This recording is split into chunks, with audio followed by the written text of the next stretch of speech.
آیت الکرسی کو پڑھنے اور سننے کے بے شمار فضائل اور فائدے ہیں جو احادیث اور اسلامی تعلیمات میں بیان کیے گئے ہیں۔ ان میں سے چند اہم فوائد درج ذیل ہیں۔ آخرت اور دنیا میں فوائد: جنت میں داخلہ۔ جو شخص ہر فرض نماز کے بعد آیت الکرسی پڑھتا ہے تو اس کے اور جنت کے درمیان صرف موت کا فاصلہ رہ جاتا ہے، یعنی وہ جنت میں جائے گا۔ اللہ کا اسم اعظم۔ بعض روایات کے مطابق اس آیت میں اللہ کا اسم اعظم موجود ہے جس کے ذریعے دعا مانگی جائے تو وہ قبول ہوتی ہے۔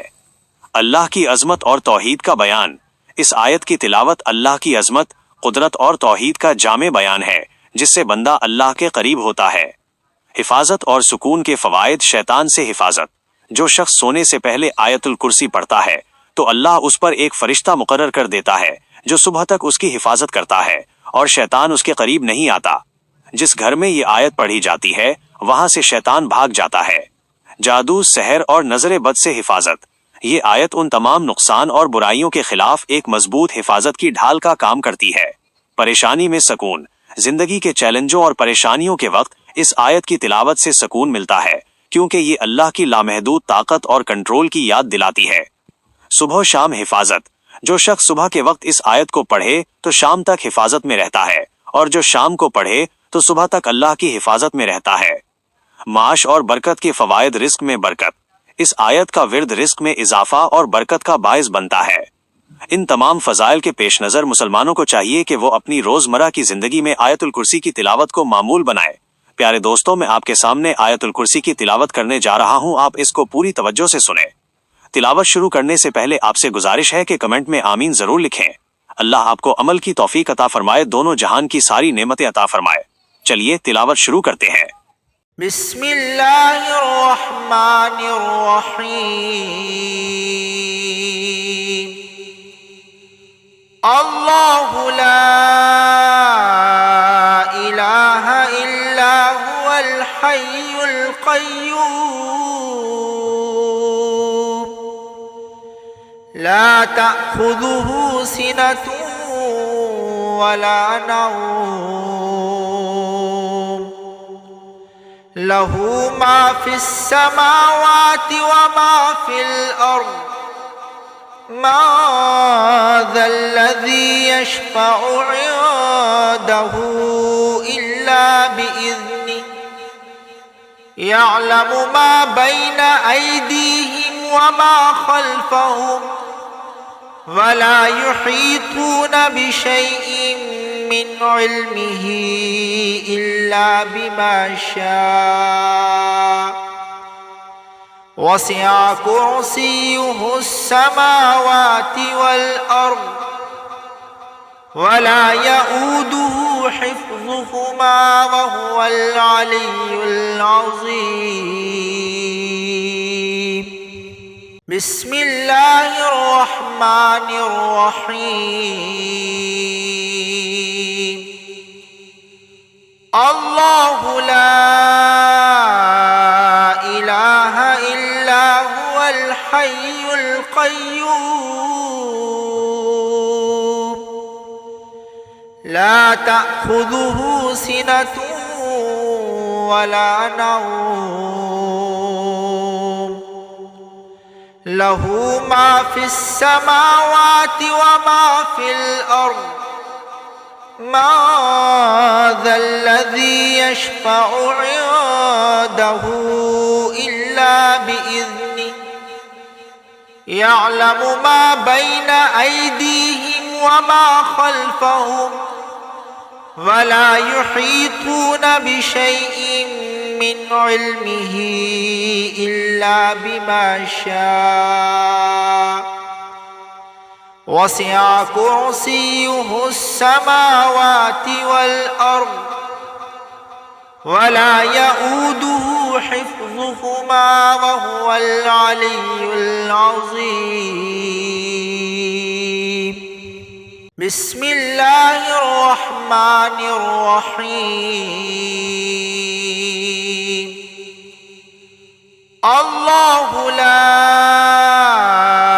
إله إلا هو الحي القيوم لا تأخذه سنة ولا نوم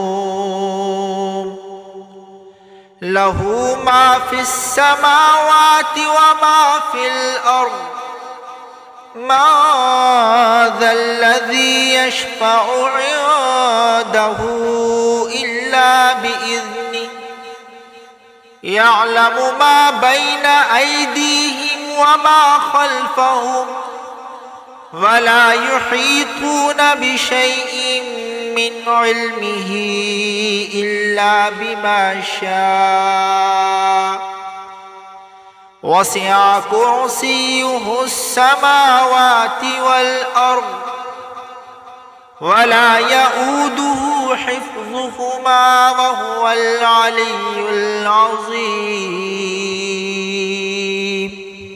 بسم الله الرحمن الرحيم الله لا إله إلا هو الحي القيوم لا تأخذه سنة ولا نوم له ما في السماوات وما في الأرض ما ذا الذي يشفع عنده إلا بإذنه يعلم ما بين أيديهم وما خلفهم ولا يحيطون بشيء من علمه إلا بما شاء وسع كرسيه السماوات والأرض ولا يؤوده حفظهما وهو العلي العظيم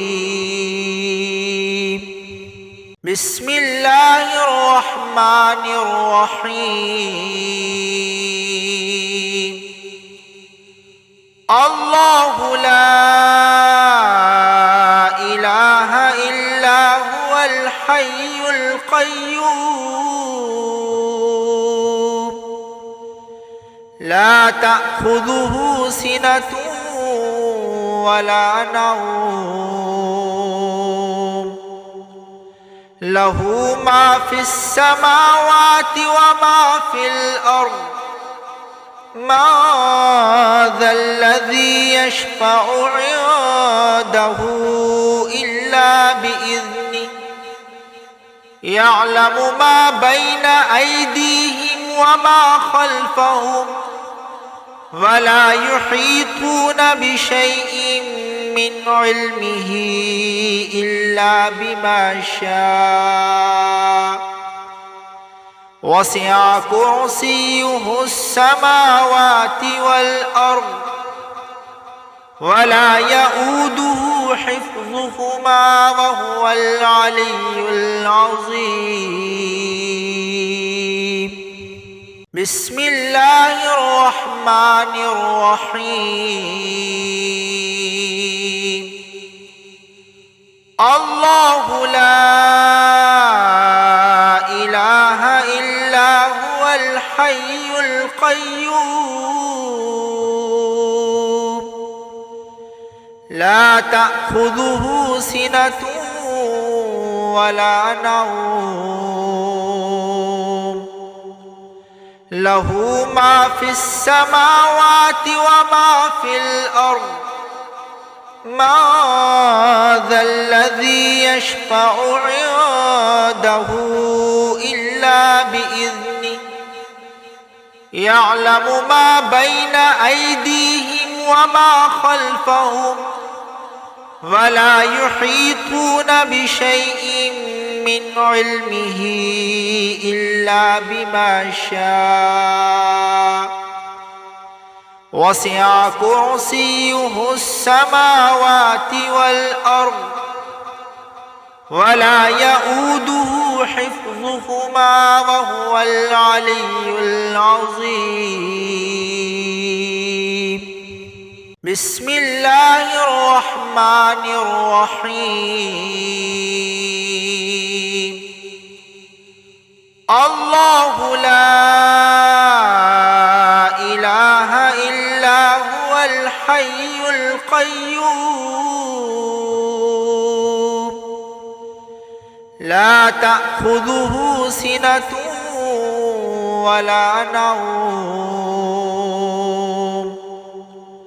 له ما في السماوات وما في الأرض ما ذا الذي يشفع عنده إلا بإذنه يعلم ما بين أيديهم وما خلفهم ولا يحيطون بشيء من علمه إلا بما شاء وسع كرسيه السماوات والأرض ولا يؤوده حفظهما وهو العلي العظيم